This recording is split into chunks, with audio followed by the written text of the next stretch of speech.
I'd filled with hydrogen gas, and I thought it was pretty cool.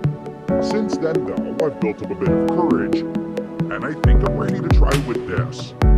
Like before, this balloon is still filled with mostly hydrogen. However, this time, about 1/3 of it is oxygen.